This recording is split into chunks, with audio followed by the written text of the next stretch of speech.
Conine is different from other beers because we're very innovative.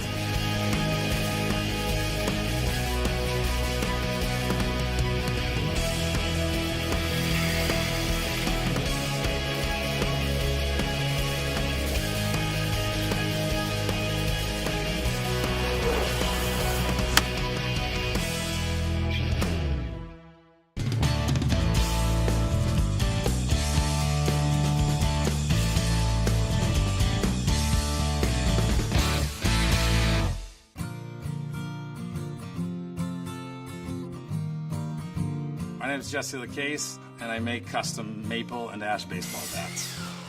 Baseball is my life. Ever since I was little, I was a big fan of hitting. That carried on into college. I played at St. Joe's down in southern Maine, and from there I went to Germany and played 3 years of baseball.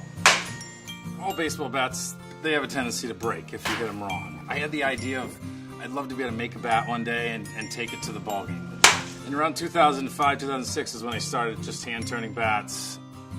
The craftsmanship part for me is the feel of the bat.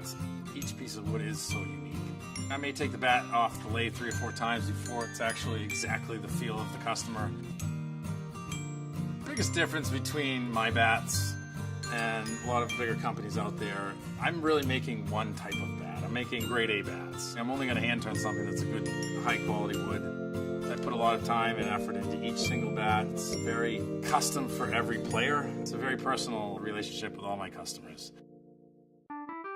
Bat making definitely starts with the best quality trees. I use white ash and rock maple. In order to get the perfect bat, you need the perfectly straight tree. Ideally 20 to 30 feet up, there's no limbs. That's the base of your bat making. Without that, they're not going to be the high quality bats that customers are looking for.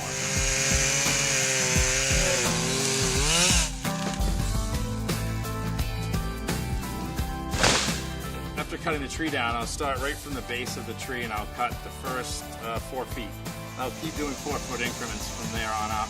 From there, I bring them straight to a local sawyer who cuts them up into 3x3 by 48-inch billets. From there, typically in the fall, I put them in my homemade wood kiln. After the wood comes out of the kiln, it's ready for turning. I always start with a square piece of wood.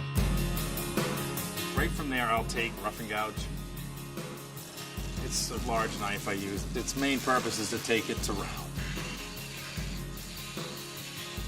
And then from there, I will turn a bat by hand anywhere from 8 to 15 minutes. And I always start from the barrel and work my way down, and the main reason for that is you're such a thin handle. From there, I'll sand it. If they're looking for an end cup, I do my end cupping right on. End cupping is you bore right in the end of the bat. It takes off about a ½ ounce, may do a little bit of balancing. Typically, maple bats are always cupped. From there, it depends on what the customer's looking for. I have about 15 different colors. You can do multicolor bats, a blue handle with a black barrel, whatever you're looking for. I brand everything into the wood. It's a very old-fashioned style of type. It's literally rolled on, burned on at 1200 degrees. From there, I'll burn their name in, or whatever type of slogan someone's looking to put in their barrel. It definitely varies. From there, I'll do the finishing touches of cutting the ends off. I put the length of the bat in the end of the bat. If it's a maple, I put an M on it. If it's an ash, I don't put anything. And then I also write the model number. After that, I bag them and ship them out.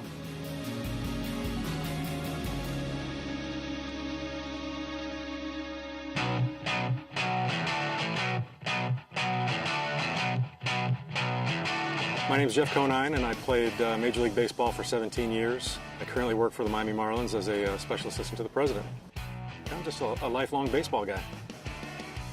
Even though I'm retired, I got a great job with the Marlins now that keeps me involved in the game.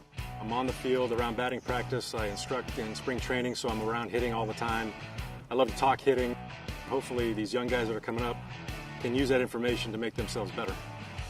Hitting is a very fine motor skill. You've got a pitcher on a mound 60 feet away from you that's throwing a baseball upwards of 100 miles an hour. So you've got approximately 0.4 of a second to recognize the pitch, put a round bat on a round ball, and make solid contact.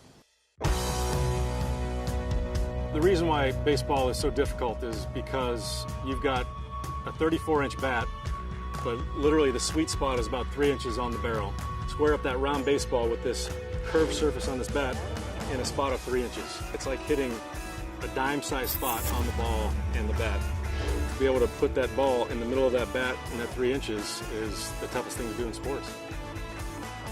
Preparation for a professional player is countless hours in the cage, refining your skills, strength, bat speed. You work on all that, but the mental part of the game for me is the most important factor, and that's why Major League players are Major League players, because they can hack it mentally better than amateur players.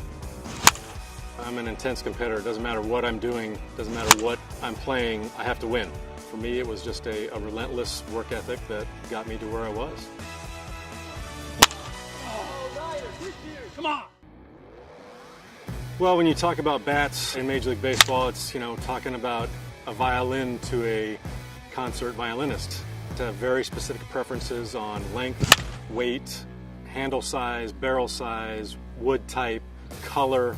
Today I'm going to take these bats that Jesse LaCasse made for me. He crafted a couple bats that, as soon as I picked them up, it was like, it was a very familiar feeling for me. Just the way it fit inside my hand and the way the knob fits in my palm. And almost as important, if not more important than that, is the balance. The balance of the bat for me was critical. So if you've got a great balanced bat, Yes! I still got it! Mwah! in my mind, I get better bat speed. If it's too top heavy, I feel like I'm going to be sluggish to the strike zone.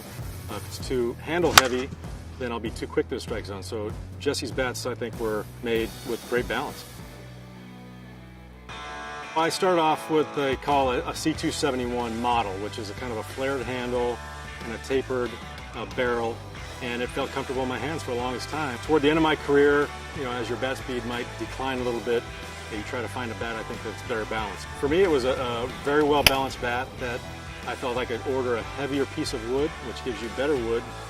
It doesn't dent as much and might give you better ball flight. When I first came up, the technology of bats was ash and Louisville Slugger. That's about all there was to it. And the biggest wood that's now used is maple.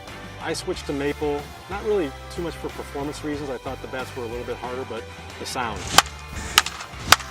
When you make great contact with a ball, man, you feel like you really crushed it because maple resonates better than ash does. The definition of a great at-bat. You don't even think about it until after the at-bat's over with. Maybe you hit a home run or you score a run and you get to the dugout and you're like, what was I thinking about there? And often the answer is, I wasn't thinking about anything. I saw the ball, I reacted to it, and I hit it well. And that is just a culmination of training, countless hours in the cage, batting practice. The swing itself, the mechanics almost become automatic. When you're in that moment, there is no better feeling.